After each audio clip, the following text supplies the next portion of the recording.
Bonjour à toutes et à tous, c'est Voltor63. Aujourd'hui, on se retrouve pour le déballage du casque Hero Terminator.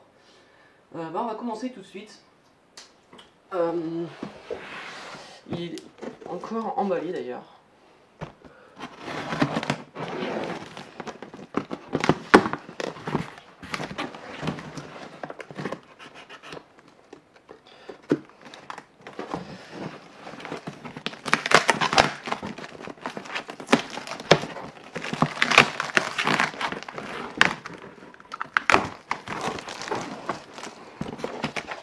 Voilà, donc là,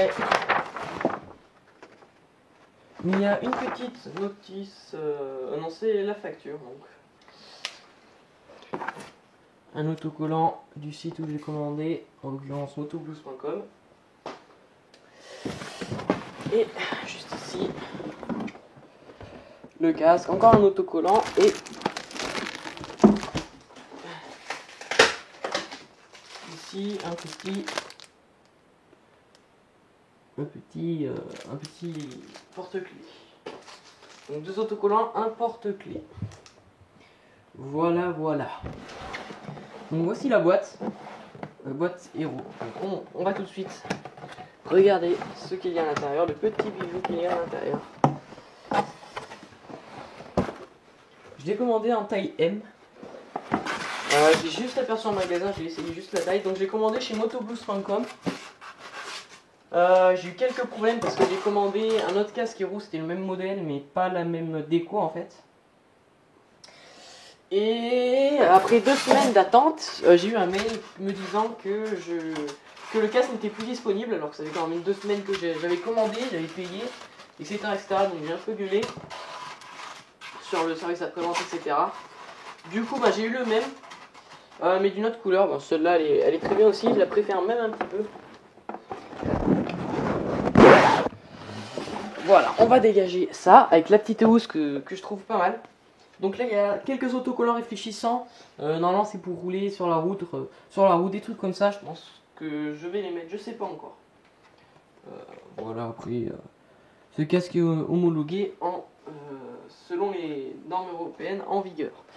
Donc la petite housse là, bien sympa, bien belle. Elle a un peu un effet brillant. Et je trouve ça très très beau. Voilà, il y a une petite lanière. On va ouvrir ça, je vous préviens, je ne l'ai jamais vu.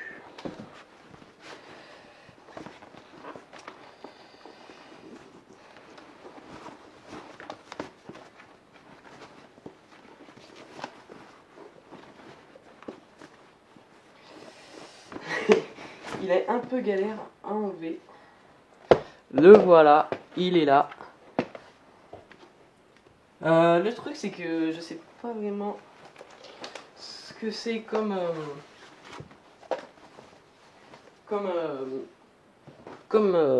dire, comme pas coloris mais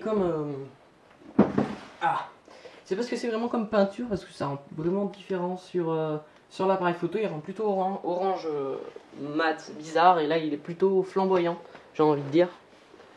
Donc le voilà. Je fais une petite pause, on se retrouve juste après. On se retrouve donc, je suis allé regarder sur internet quelques petites informations, c'est pas très important pour vous. Donc c'est un casque en fibre de carbone et Kevlar, ce qui le rend particulièrement léger. Par particulièrement léger, j'entends qu'il fait environ 1020 grammes selon le site officiel Hero. Voilà, après je l'ai pris parce que je le trouve en fait vraiment très joli, très racé, j'ai envie de dire. Il est très anguleux, très aérodynamique, je trouve.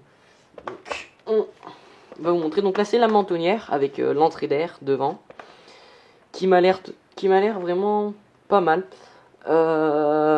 Après donc vous avez la visière qui se visse en vis quart de tour, ou je sais plus vraiment le nom, ça doit être ça, on va voir.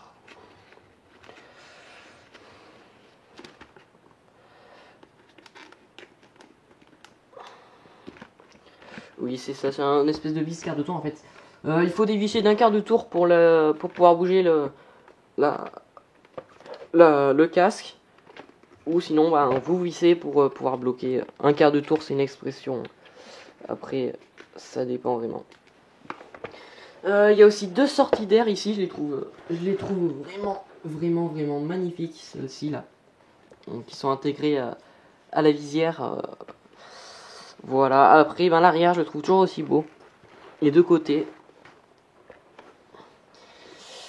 Il y a aussi 2 entrées d'air ici. Et donc là, je vais tout de suite arracher ceci. Hop. Donc c'est une fixation jugulaire. Donc la jugulaire c'est double D, ils appellent ça. En fait, vous avez la lanière et vous la faites passer dans 2 boucles en D. Voilà. L'intérieur c'est en tissu, je sais plus, composite, un truc comme ça. Non, tissu, je sais plus quoi. C'est un truc assez technique. Voilà. Après vous avez les petits bandeaux là si jamais vous tombez. Bon, je ne sais pas.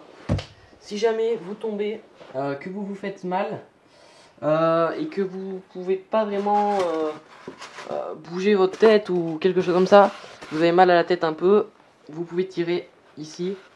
Ça c'est des c'est ouais, le emergency. Je sais plus exactement le nom en fait. Il suffit de tirer très fort et ça va enlever la fixation jugulaire qui est ici. Ce qui va permettre en fait de pouvoir mieux dégager le casque. Je sais pas exactement, mais c'est vraiment pratique si jamais il vous arrive quelque chose.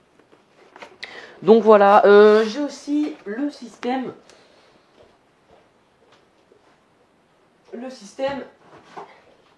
Airflaps. Je sais pas vraiment s'il est compatible avec ce type de casque. Je vais essayer. De toute façon, je vous ferai une vidéo Airflaps.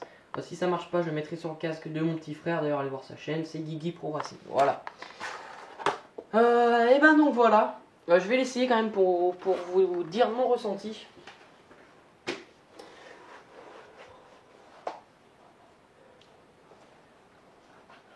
Je mets des lunettes. C'est pas vraiment des lunettes vraiment assorties, mais on va faire l'impasse sur ce coup-là.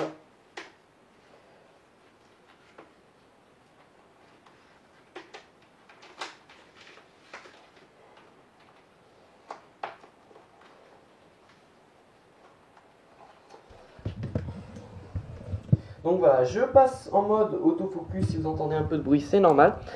Donc, me voilà. Je sais pas si vous voyez correctement. Je l'espère. Ce qui me saute au nez, ce qui me saute aux yeux, c'est que là, la mentonnière, on la voit presque pas. Elle est vraiment bien intégrée. La visière, même au plus bas, on la voit pas non plus. Donc on a vraiment un champ de vision assez large. Là, je vois ma main encore. Ici, je la vois. En bas, là, je vois à peine la mentonnière qui dépasse du masque, ici. En haut, je vois vraiment rien. Donc voilà. Après le ressenti, derrière, ici, j'ai une petite mousse qui descend. Et c'est assez confortable, j'ai envie de le dire. C'est assez confortable, ouais. Sinon, c'est de la mousse de très bonne qualité. Là, pour l'instant, j'ai pas vraiment de trucs à dire. Sinon, c'est un très bon casque. Donc, si vous avez des hésitations avec un autre casque, je vous le conseille. Après, c'est selon vos goûts, hein, à ce prix-là, j'ai envie de dire, ce sera toujours un bon casque. Donc, voilà, j'espère que ce petit déballage, présentation, vous aura plu. Et sur ce, je vous dis à bientôt pour de nouvelles vidéos et peut-être le test d'Airflaps. Allez, ciao!